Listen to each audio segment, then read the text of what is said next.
Welcome in to Duval Daily presented by GenJag.com. I'm Jordan Lugo. Thanks for tuning in.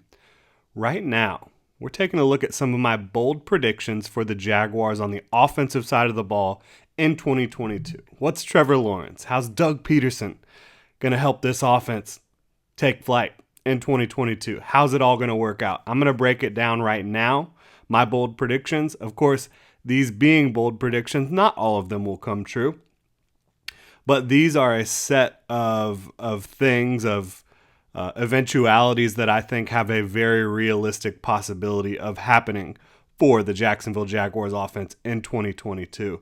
We'll take a look in just a moment. I'd like to remind you to please like and subscribe and hit that notification bell on YouTube so you don't miss a show here. You can follow me at Jordan DeLugo for all the latest updates on Twitter, Generation Jaguar at Generation Jag. Let's go ahead and dive into it. My bold predictions for the Jaguars offense in 2022. Got to start with the quarterback, right? Trevor Lawrence, entering his second year in the NFL, second year with the Jacksonville Jaguars, coming off a year in which the statistics did not look good. Obviously, there's more context required when evaluating Trevor Lawrence's rookie season. Did not have a good coaching situation, did not have a coherent game plan, did not have the best talent around him, partially due to roster construction, partially due to injuries to players like DJ Chark, Travis Etienne, etc. The Jaguars are entering the 2022 season with Doug Peterson calling the plays, with a host of new offensive weapons, with Travis Etienne back in the fold, looking healthy. What does that all mean for Trevor Lawrence? Well, this training camp, he's looked like he's had more command of the offense. Throughout the preseason, you've seen him able to do the difficult things, right? Manage the pocket, which is something he did very well as a rookie. He's able to manipulate defenders with his eyes. You've seen that consistently throughout the preseason. You want to see him develop a little bit more timing and chemistry on some of these routes, specifically the out routes you saw to Christian Kirk. Had a couple misses there in the preseason. Those are plays that we've seen him connect on repeatedly throughout training camp. So I do believe Trevor Lawrence will be able to just throw with a little bit more accuracy and timing more consistently throughout the regular season than he did in the preseason. Very limited reps. Don't really get a chance to get in rhythm during the preseason. So looking at Trevor Lawrence, what do I expect from him? What are my bold predictions for him? I think he's going to have 4,200 passing yards at least in 2022, which would put him in the top 10 in terms of total passing in most seasons. It would put him around 7, 8, 9. And I think he's going to finish there in terms of total passing yards. Part of the reason I think that is because he's got a better offense around him, right? You've got Christian Kirk, you've got Zay Jones, you've got Travis Etienne, you've got Evan Engram, you have Brandon Sheriff up front, you have Luke Fortner coming in at center. I just think you're in a better overall situation with this offense from a personnel standpoint.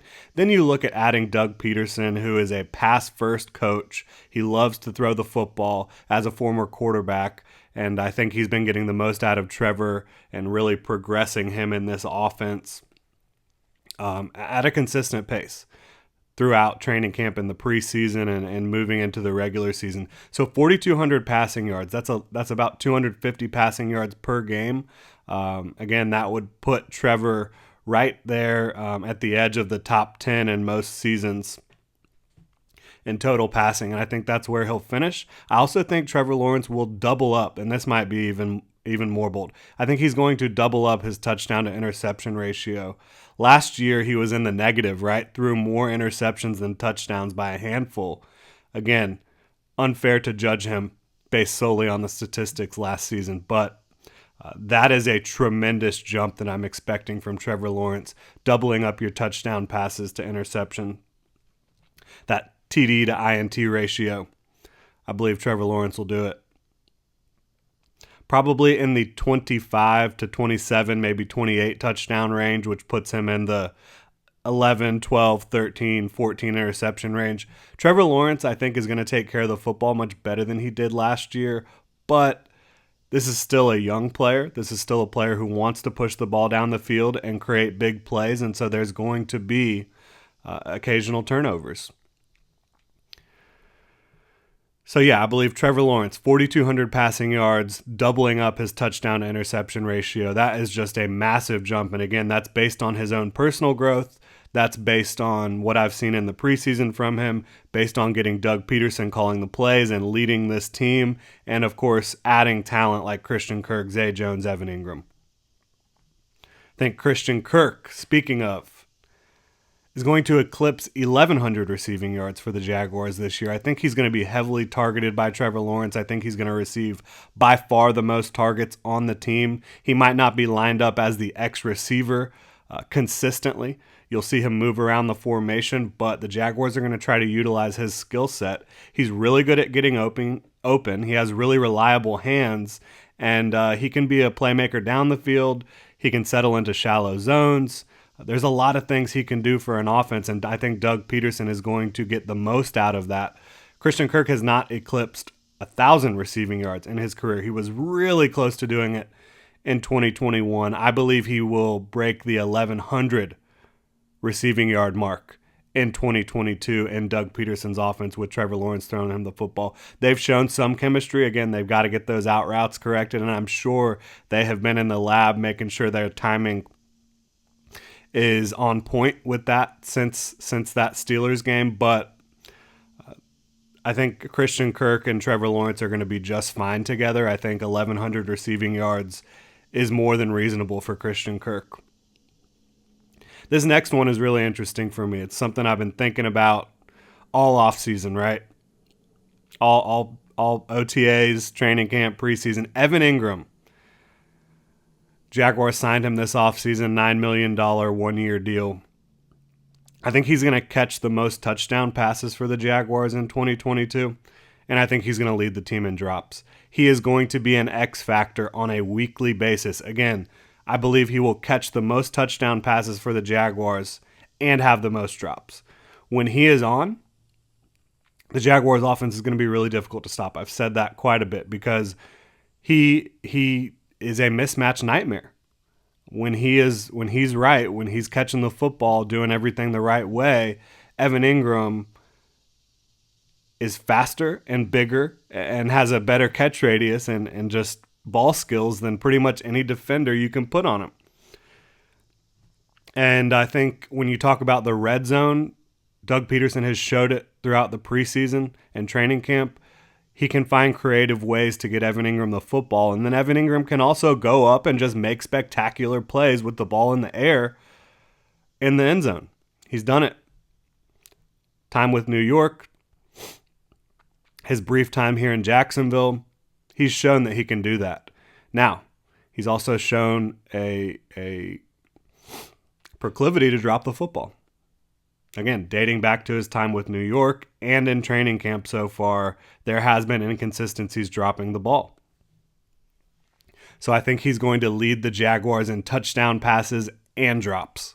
So it'll be a volatile season for him. You're hoping, if you're a Jaguar fan, that Evan Engram is able to have more positive than negative plays for you, certainly. And you're hoping the timing of those negative plays isn't crippling when it comes to winning football games. Looking at the backfield, I think James Robinson and Travis Etienne, the Jaguars' two-headed monster at running back, both players look healthy.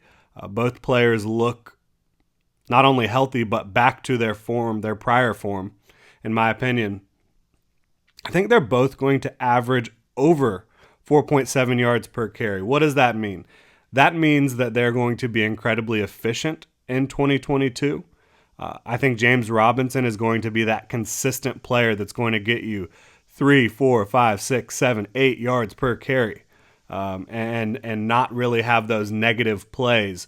I think Etienne might have some more negative plays, but he's also going to bust off some bigger, longer runs that he's able to do because he has that explosiveness, that quickness, and that contact balance and elusiveness in the open field. James Robinson doesn't have that top speed, but he reads the holes correctly.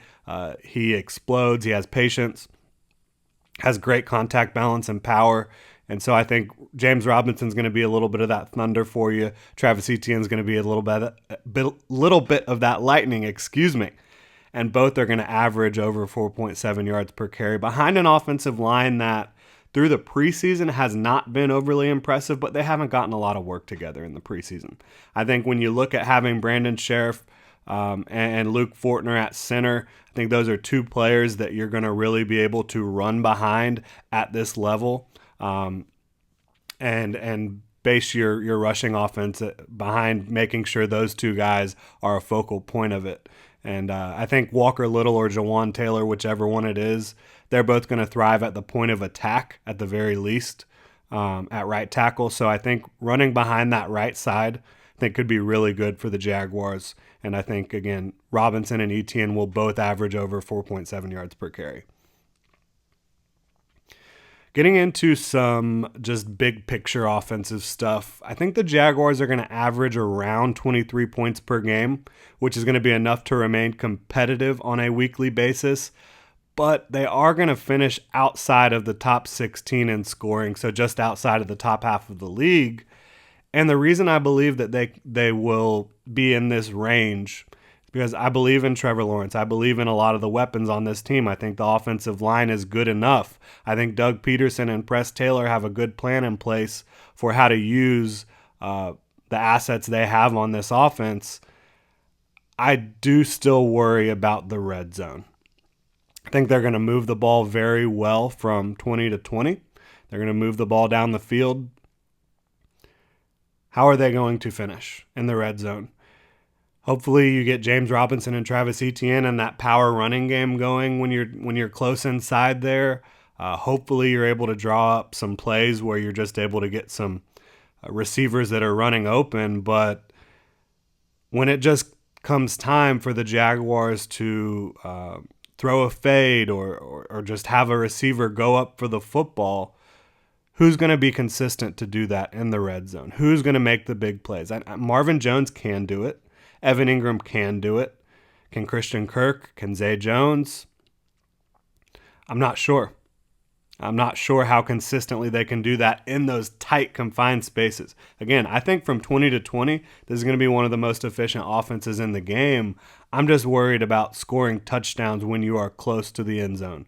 Capping off these drives. Are they going to be able to do it? That's my biggest question. I do believe they're going to be below average in terms of red zone scoring. I think they're going to be above average in terms of moving the football down the field. And so that's going to leave them with certainly plenty to build off of moving forward, but 23 points per game.